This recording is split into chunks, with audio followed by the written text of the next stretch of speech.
Mesdames et messieurs, sœurs et frères dans le Seigneur, Shalom. Je suis Madame Anne-Rebecca Makangila Kabata, de l'église Grâce et Vie, qui est une extension de la borne Inga ici à Kinshasa. On s'est tenu autour d'un tissu, ne pleure pas. Marc 5,13 nous dit, quelqu'un parmi vous est dans la souffrance, qu'il prie. L'antidote à la souffrance dans ces versets, ce n'est pas les pleurs, c'est donc la prière. Et dans la Bible, nous avons vu dans les livres de 1 Samuel, il y a là un récit de David avec ses gens. Ils ont été pillés par les Amalécites. La Bible dit qu'ils ont pris les femmes, ils ont pris les biens. Et lorsque David et ses gens sont arrivés, il n'y avait plus de femmes, il n'y a plus de biens. Ils ont commencé à pleurer. Donc, leur première réaction, c'était pleurer parce que tout est parti. Et lorsqu'ils ont pleuré, la Bible dit qu'ils ont manqué même de force pour pleurer. Pleurer, ça peut fatiguer. Pleurer, ça peut amener à beaucoup de maux. Pleurer, ça décourage. Est-ce que les gens ne peuvent pas pleurer? Oui, il peut arriver que l'on pleure parce qu'on est devant une difficulté. Mais s'éterniser dans les pleurs jusqu'à manquer de force, bien aimé, ce n'est pas avantageux lorsqu'on est devant une difficulté.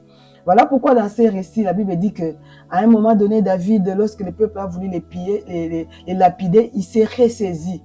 Il a cherché l'Éternel.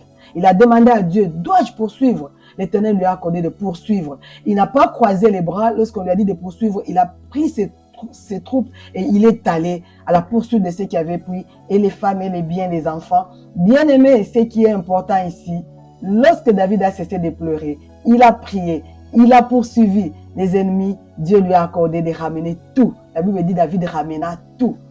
Là où vous êtes, je ne connais pas ce qui vous fait pleurer. Il est temps que vous puissiez arrêter de pleurer. Il est temps que vous aussi, vous puissiez vous ressaisir et regarder vers l'Éternel. Il est temps que si vous allez pleurer, que les pleurs là viennent dans la prière. Parce que nous arrive aussi de pleurer en priant. Et non pleurer parce qu'on se soucie. Pleurer dans la prière. Pleurons dans la prière. Prions encore.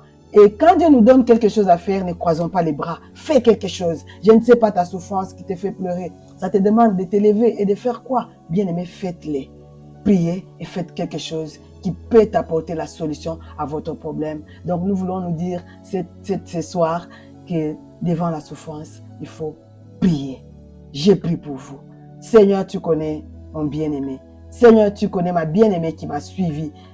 Car toi, tu ne parles pas au hasard. Il y a quelqu'un qui est en train de pleurer maintenant, qui doit s'élever, qui doit arrêter de pleurer, qui doit, Éternel, mon Dieu, en ces moments, regarder encore vers l'Éternel. Et je te prie au Seigneur, lorsqu'il s'élève, toi, le Dieu qui t'est révélé à David, daigne l'orienter, daigne lui parler. Montre-lui, Seigneur, tu parles tantôt d'une manière, tantôt d'une autre. Raccorde-lui ce qu'il peut faire, qui va lui donner la paix et qu'il retrouve ce qu'il a perdu, ou qu'il passe à une autre phase qu'il désirait vivre dans sa vie.